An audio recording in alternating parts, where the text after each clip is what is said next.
ഉന്നതമായ നാമത്തിന് സ്വസ്ഥം ചെയ്യുന്നു. കർത്താവേ, നിന്റെ വിശുദ്ധ പൗരോഹിത്യത്തെ മഹത്വപ്പെടുത്തണമേ.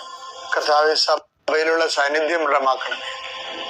39 വർഷം ഞാൻ അർപ്പിച്ച കൃപാന്റെ യുഗതിയായി കൃപാസ്ഥാനത്താരെ ജീവനോടെ പ്രത്യക്ഷപ്പെട്ട മാതാവിന്റെ മാധ്യസ്ഥയിൽ അത്താറെ നടന്ന 10,000-കണക്കിന് ആരാധന ശക്തിയാൽ കർത്താവ് ഈ പ്രഭാതത്തിലെ അങ്ങയുടെ മക്കളെ കാത്തു കൊതിച്ചിരിക്കുകയാണ്. ഈശോയെ, നിന്റെ വലതുകരത്തിന്റെ ഒരു ആശീർവാദം കിട്ടാൻ വേണ്ടി കർത്താവെ, ഉദ്യോഗത്തിന്റെ കാര്യത്തിന് വേണ്ടി പോണവരുണ്ട്, പഠന കാര്യങ്ങൾക്ക് വേണ്ടി പോകുന്നവരുണ്ട്, ജീവിത വ്യാപാരങ്ങൾക്ക് സാമ്പത്തിക കാര്യങ്ങൾക്ക് വേണ്ടി പോണവരുണ്ട്, ജോലി സംബന്ധമായ കാര്യങ്ങൾക്ക് വേണ്ടി പോകുന്നത് അവരുടെ എല്ലാം കർത്താവിന് തിരുസേന സമർപ്പിക്കുന്നു. ടെസ്റ്റ്, ഇന്റർവ്യൂ, പരീക്ഷ,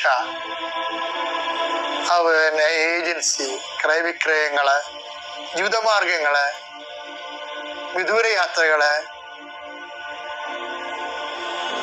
അങ്ങനെ ബന്ധുത്വം മുടക്കി പോകുന്ന വിവാഹ യാത്രകള്, ഈശോയെ, എവിടെയെല്ലാമൊക്കെ പോകുന്നു അവിടെ എല്ലാം അങ്ങയുടെ മക്കളുടെ കൂടെ നീ ഉണ്ടാകണമേ എന്ന് പ്രാർത്ഥിക്കുന്നു.